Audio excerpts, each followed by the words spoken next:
মাছ দেখিয়ে বন্ধুরা ভিডিওটা শুরু করলাম। তো সপ্তাহে তো আমার এখন রোজ মাছ হয় না, 2 দিন কি 3 দিন হয় না, 2 দিনই হয় সপ্তাহে মাছ, যার জন্য আমি মাছটা যখন করি তখন দেখাই অবশ্যই। আর এই মাছটা তো দেখাচ্ছি মানে বিশেষ কারণে, সেটা হচ্ছে যে এই মাছটা আমি এই প্রথম রান্না করছি বা প্রথম খাচ্ছি। খাচ্ছি বলবো না, কোথায় খেয়েছি বলতে পারবো না, কিন্তু এই প্রথম রান্না করছি। এটা হচ্ছে চিতল মাছ।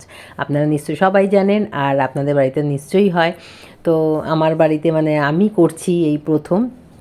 আর অনেক মাছ করেছি, কিন্তু এই মাছটাই প্রথম করলাম। আর এখানে নুনটা জলে পুরো ভিজে গেছে, তো থালায় একটু কড়াইয়ে নেড়ে থালায় দেয়া হয়েছে।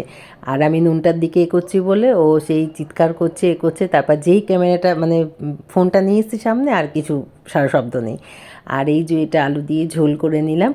তো ঝোলটা কেমন হয়েছে অবশ্যই বলবেন। আর ধনেপাতা যেমন দিই তো মশলা, শুধু রসুনটা দিইনি। আর পেঁয়াজও নামমাত্র, না দিলেও হতো, কিন্তু অনেকটা ইয়ে তো, যার জন্য গ্রেভির জন্য একটুখানি দিয়েছি।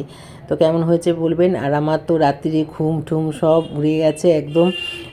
কালকে রাত পৌনে দুটো কি দুটো হবে, এত অবধি আমি ঘুমাইনি বন্ধুরা। মানে কি হচ্ছে ব্যাপারটা বুঝতে পারছি না, কিসের কি ব্যাপার, কি প্রবলেম বুঝতেই পারছি না, এত চিন্তা টেনশন। তো যাই হোক, মেথি শাকটা রান্নাগুলো হয়ে গেছে, মেথি শাকটা দেখিয়ে নিলাম।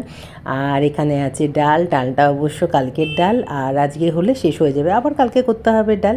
ডাল আমার রোজ লাগেই লাগে। আর এইখানে হচ্ছে মাছের ঝোল, মাছের ঝোলটা একটু কম দেখবেন, কেননা ওখানে দেখলেন এক কড়ার, এখানে কম কেন, কেননা সবাইকে দেওয়া হয়ে গেছে, ওদিকে দিদিদের দেওয়া হয়ে গেছে, মায়েরটাও বেড়ে রেখেছি, আর আমি যেটা ভাত বাকিটা সেটা রেখে দিয়েছি। আর এখানে গরম গরম ধোয়া ওঠা ভাত। তো যাই হোক বন্ধুরা, মানে রান্নাগুলো কেমন হয়েছে অবশ্যই জানাবেন। আর এখানে সব আমি পুছে টুছে পরিষ্কার করা হয়ে গেছে, এখন অনেক বেলা হয়েছে, তো আজকের মতন আসি, টাটা। কালকে আবার দেখা হবে, টাটা।